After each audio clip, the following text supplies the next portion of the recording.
I linked up Jane Wanjiku to Fred Kithinzi, who's the founder and CEO of Belva Digital, which is a leading performance digital marketing agency. Belva was listed as a top 100 SME in 2018, and I've worked with numerous corporate and SME clientele, including Little Curb, Dawa, EcoBank, amongst many others. Hi Fred. Hi Jenna.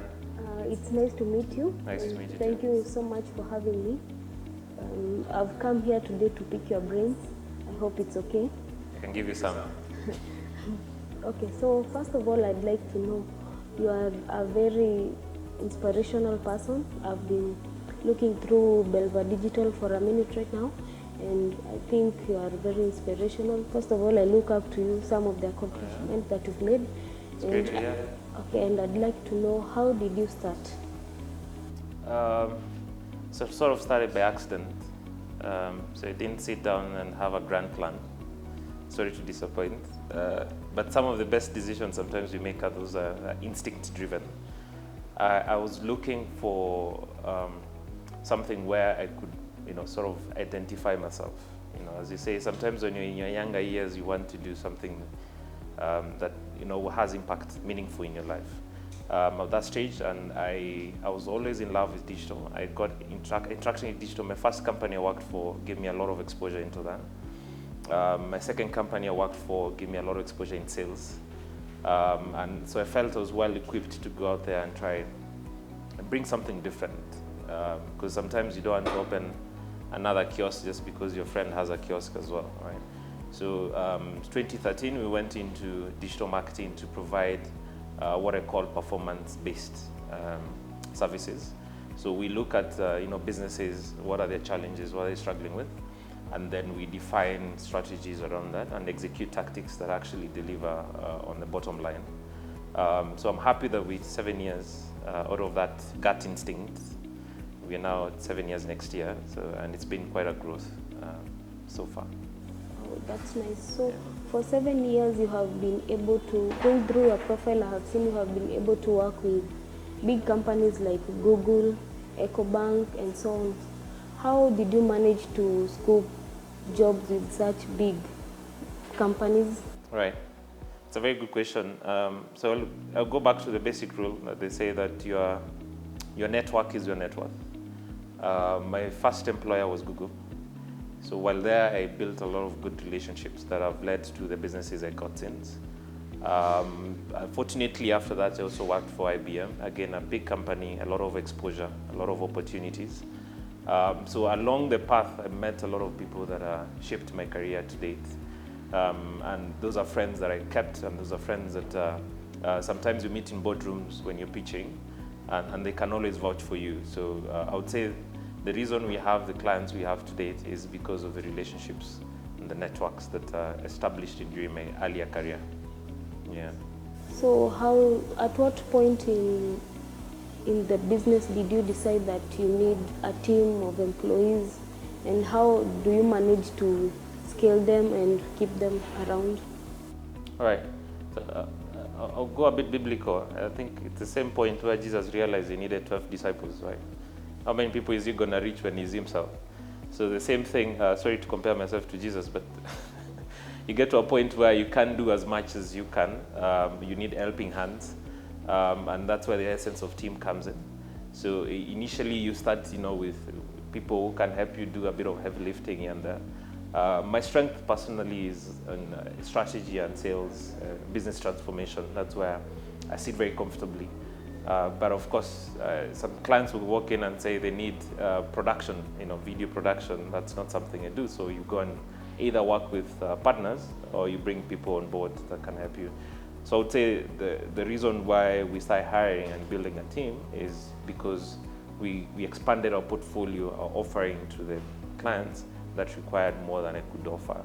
And also to maintain quality. Time is the only resource we have of the same amount. And you can't work 24 hours, unfortunately.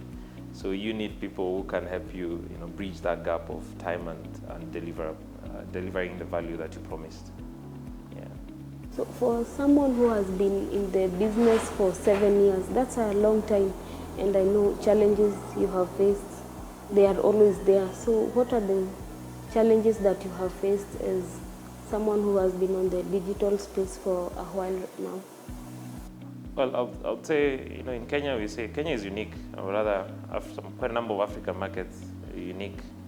In the business environment has its peculiar habits, and I'll say the two biggest problems you face is looking for the business and then getting paid for the work you've done, right? So those are the biggest problems that sometimes even in 7 years down the line, we look back and we say, that's something that keeps bugging us.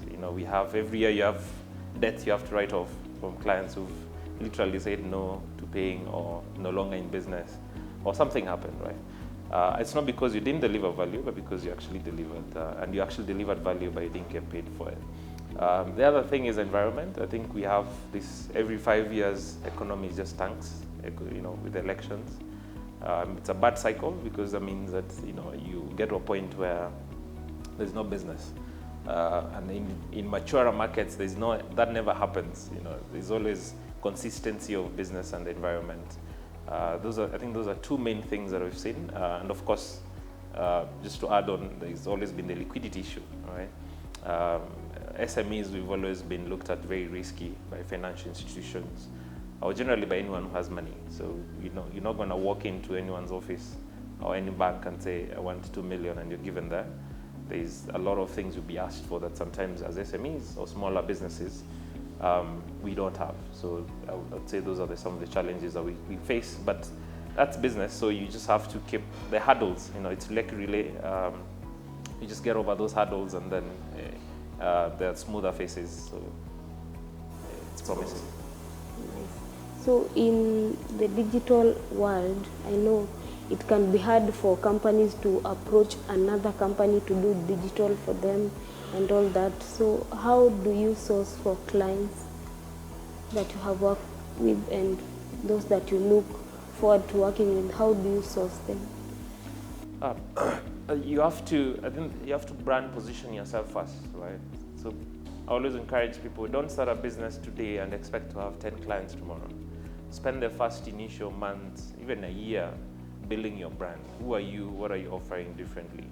And building the brand means also being in the right spaces, attend conferences, attend networking opportunities, meet the right people, introduce yourself. Because B2B is you buy from people, it's unlike buying a phone off the street. Buying business from as you said, business to business often requires the relationship element. So understanding that and being able that you've been able to do a few projects here and there and proven that you can deliver, that helps you to get into the books and get into the spaces and in the consideration phase. Because what you want is when organizations think of digital marketing to consider you, right? So it's that continuous effort of brand building. And I'm sure that's the same reason why you came to us, because you saw there's a brand out there that is doing something and worth having a conversation with. So I would say start with building a brand, and then the other things will become the impact or the results of that. So thank you very much, Fred, for the advice that you have given me. I think I'll stick around maybe the entire day to learn even more from you, because I know that you have a lot. And since I'm someone that is in your field, I'd like to learn even more. So thank you very much. And I look forward to maybe working with you in the near future or somewhere in future. You don't know what the future holds. Absolutely. Thank you, Jenna. I think it's been an eye-opener. Sometimes you say with mentorship, it's actually sharing. It's not knowledge is shared between the mentee and the mentor. So I'm happy you found time, and I'm happy that you've been a fan of us. We look forward to being a part of your journey as well. Thank you. I've just had a very good conversation with Fred from Belva Digital Company, and I look forward to implementing some of the things that I have learned. First, he has given me three important points: product, people, and process. And I'm very psyched to start my process and trusting the process that I'm about to begin. And I look forward to a very bright future. Thank you.